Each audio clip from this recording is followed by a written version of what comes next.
Now that that's out of the way, I'm going to be demoing the document checklist verification first.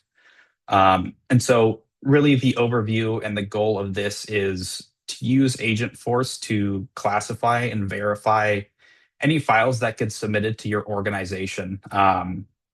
So a great use case for this is if you're standing up a student portal and you have a list of checklist items that an applicant needs to submit in order to complete the admissions process, we want to be able to verify those files that they're sending over and ensure that they are in fact the file that we want them to submit. So for the demo purposes here, we have set up sort of like a checklist item data model here in Salesforce. Um, so a checklist item would look something like this. So this would represent like the individual file or the individual document an applicant or a student would want to upload. And each checklist item has a parent checklist type, which represents what type of file we really want them to upload. So starting off on the checklist type, what we need to do is tell Agentforce a description of what this type of document is. So as an example, we have an unofficial transcript here in this field here at the bottom.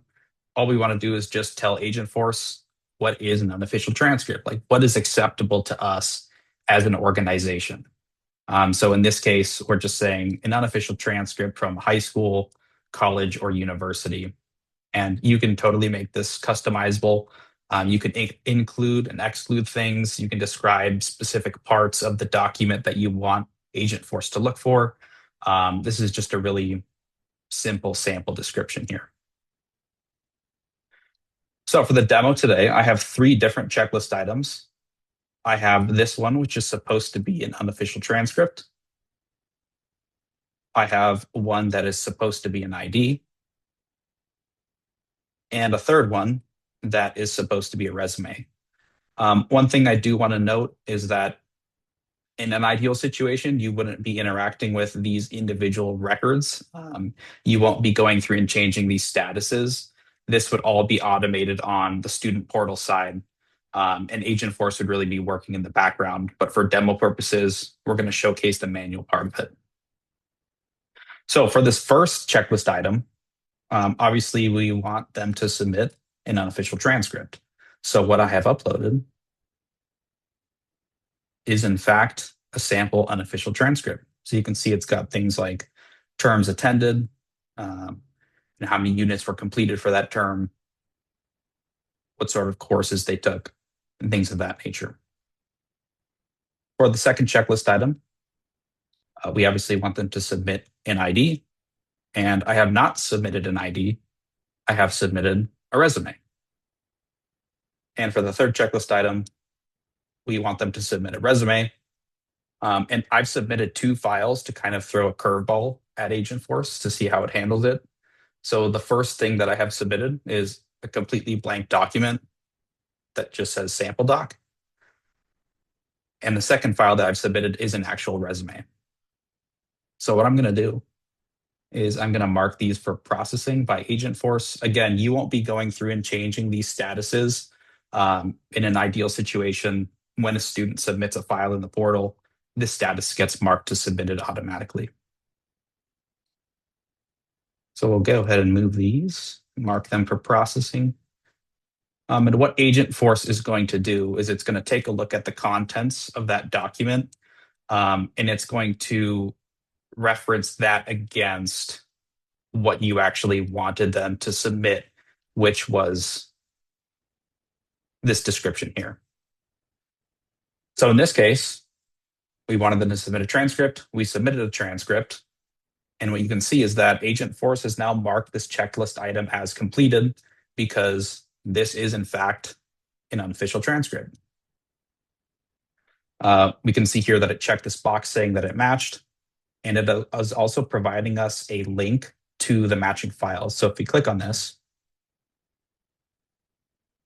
we will see that unofficial transcript I was showing earlier. And if you really want to drill down into the details of why Agentforce classified this as an unofficial transcript, you can come over to the details tab here. and take a look at all the details here. For the second checklist item, recall this is an ID that we want them to submit, and we did not submit an ID. So what Agentforce did is it marked this checklist item as rejected, and it's providing a public-facing comment to the student that would be visible on their portal, letting them know why a resume is not a valid form of identification. So we can see that exactly right here. Obviously, it left the box unchecked because this does not match and there is no matching file. For the third checklist item, obviously, we wanted them to submit a resume, and this is a curveball situation where I gave it not only a correct resume, but I also gave it a completely blank document. And you can see here that Agentforce was able to successfully parse through both documents and take a look at both and say, does at least one of these files match? And so this is really to showcase a situation where, maybe a student submits the incorrect file once, and then they went, oh shoot, I submitted the incorrect file. Let me go ahead and submit the correct one.